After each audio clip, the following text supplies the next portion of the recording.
Hi hello ನಮಸ್ಕಾರ, ನಾನು Leena. Welcome back to Coorg life. ಕಸದಿಂದ ರಸ ಎನ್ನುವಂತೆ ಇವತ್ತು ನಾನು ತಿಂದು ಬಿಸಾಡುವ ಕಲ್ಲಂಗಡಿ ಹಣ್ಣಿನ ಸಿಪ್ಪೆಯನ್ನು ಉಪಯೋಗಿಸಿ ಒಂದು ಹಲ್ವಾ ಮಾಡ್ತಾ ಇದ್ದೀನಿ. ನಾನಿಲ್ಲಿ ಸಕ್ಕರೆಯನ್ನು ಬಳಸದೆ ಬೆಲ್ಲವನ್ನು ಯೂಸ್ ಮಾಡಿ ಈ ಹಲ್ವಾವನ್ನು ಮಾಡ್ತಾ ಇದ್ದೀನಿ.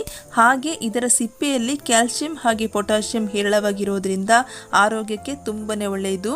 ಈ ರೆಸಿಪಿಯನ್ನು ಟೇಸ್ಟಿಯಾಗಿ ಹೇಗೆ ಮಾಡೋದು ಅಂತ ನೋಡಬೇಕು ಅಂದರೆ ಸ್ಕಿಪ್ ಮಾಡದೆ ವಿಡಿಯೋವನ್ನು ಕೊನೆಯವರೆಗೆ ನೋಡಿ.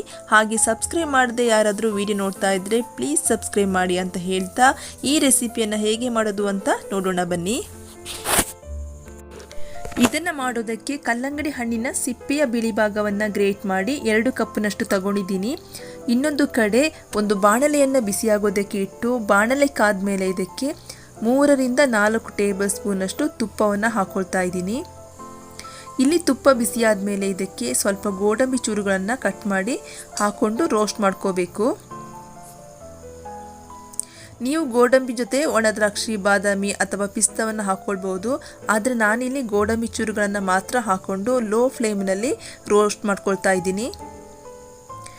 ಇದು ಚೆನ್ನಾಗಿ ಫ್ರೈ ಆಗಿದೆ ನೋಡಿ. ಇದನ್ನು ಈಗ ತೆಗಿತಾ ಇದ್ದೀನಿ. ಇದೇ ಬಾಣಲೆಗೆ ತುರಿದಿರುವಂಥ ಸಿಪ್ಪೆಯನ್ನು ಕಪ್ಪು ಅಳತೆಯಲ್ಲಿ 2 ಕಪ್ನಷ್ಟು ತಗೊಂಡಿದ್ದೀನಿ. ಹಾಗೆ ಈ ಸಿಪ್ಪೆಯ ನೀರನ್ನು ಸಹ ಬಾಣಲೆಗೆ ಹಾಕ್ಕೊಳ್ತಾ ಇದ್ದೀನಿ. ಈಗ ಇದನ್ನು ಹೈ ಫ್ಲೇಮ್ನಲ್ಲಿ 10 ರಿಂದ 15 ನಿಮಿಷಗಳ ಕಾಲ ಚೆನ್ನಾಗಿ ಬೇಯೋದಕ್ಕೆ ಬಿಡಬೇಕು. ಹಾಗೆ ಮಧ್ಯ ಮಧ್ಯದಲ್ಲಿ ಈ ರೀತಿಯಾಗಿ ಸ್ಪೂನ್ನಲ್ಲಿ ಮಿಕ್ಸ್ ಮಾಡ್ಕೊಳ್ತೀನಿ. ಇದರಲ್ಲಿರುವ ನೀರಿನಾಂಶ ಕಡಿಮೆಯಾಗಿ ಚೆನ್ನಾಗಿ ಬೇಯಬೇಕು. ಅಲ್ಲಿಯವರೆಗೆ ಇದನ್ನು ಬೇಯಿಸ್ಕೊಳ್ತೀನಿ. ಈಗ ಇದರಲ್ಲಿರುವ ನೀರಿನಾಂಶ 3/4 ಭಾಗದಷ್ಟು ಕಡಿಮೆ ಆಗಿದೆ. ಈಗ ಇದಕ್ಕೆ ಬೆಲ್ಲವನ್ನು ಹಾಕೊಳ್ತಾ ಇದ್ದೀನಿ. ಬೆಲ್ಲವನ್ನು ನಾನಿಲ್ಲಿ 3/4 ಕಪ್ನಷ್ಟು ತಗೊಂಡಿದ್ದೀನಿ. ಇಲ್ಲಿ ಬೆಲ್ಲವನ್ನು ಹಾಕಿದ ಮೇಲೆ ಇದನ್ನು ಚೆನ್ನಾಗಿ ಮಿಕ್ಸ್ ಮಾಡಿಕೊಂಡು ಬೆಲ್ಲ ಕರಗಿ ನೀರು ಬಿಡಬೇಕು. ಅಲ್ಲಿಯವರೆಗೆ ಚೆನ್ನಾಗಿ ಮಿಕ್ಸ್ ಮಾಡ್ಕೊಳ್ತೀನಿ. ಇಲ್ಲಿ ಹಾಕಿರೋ ಬೆಲ್ಲ ಚೆನ್ನಾಗಿ ಕರಗಿ ಕಲರ್ ಚೇಂಜ್ ಆಗಿದೆ ನೋಡಿ. ಈಗ ಇದಕ್ಕೆ 2 ಟೇಬಲ್ ಸ್ಪೂನಷ್ಟು ಗೋಧಿ ಹಿಟ್ಟನ್ನು ಹಾಕ್ಕೊಳ್ತಾ ಇದ್ದೀನಿ.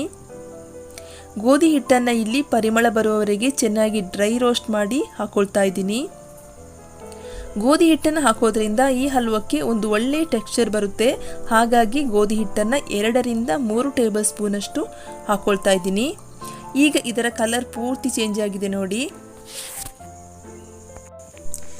ಈಗ ಇದಕ್ಕೆ 2 ಟೇಬಲ್ ಸ್ಪೂನಷ್ಟು ತುಪ್ಪವನ್ನು ಹಾಕಿ ತಳ ಹಿಡಿಯದಾಗೆ ಚೆನ್ನಾಗಿ ಮಿಕ್ಸ್ ಮಾಡ್ಕೊಳ್ತೀನಿ.